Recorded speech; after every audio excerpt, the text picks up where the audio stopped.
अस्सलामुअलैकुम, welcome to my YouTube channel.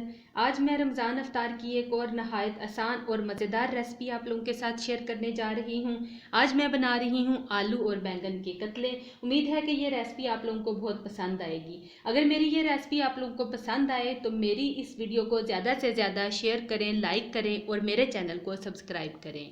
कतले बनाने के लिए हमें चाहिए आलू, बैंगन, 2 कप बेसन, नमक हस्बे जायका, लाल मिर्च 1 चम्मच, लाल मिर्च अधकुटी 1 चम्मच, खुशक धनिया, जीरा और अजवाइन जो है वो 1-1 चुटकी जाएगा। और हम इसमें 1 खाने का चम्मच जो है वो चावल का आटा डालेंगे। इससे हमारे कतले जो हैं वो मज़ीद क्रिस्पी बनेंगे। एक बाउल में अब हम इन सब चीज़ों को मिक्स कर लेंगे।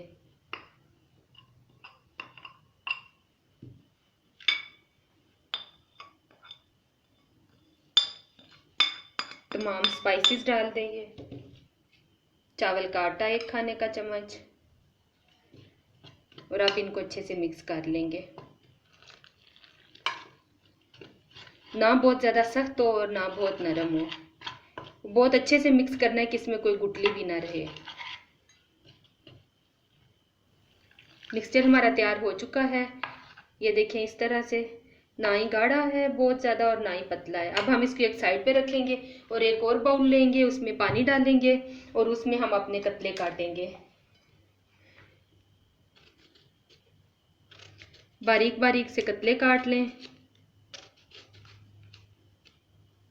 आलू बैंगन के कतले काट चुके हैं। अब हम इसको बेसन के मसाले में डिप करके और इनको डीप फ्राई करते जाएंगे।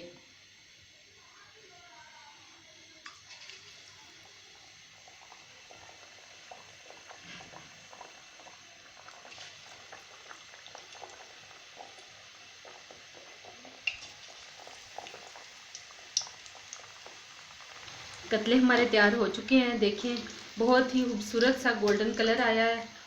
इनको हम डिश आउट कर लेंगे और इसी तरह से अपने बाकी कतले भी बना लेंगे।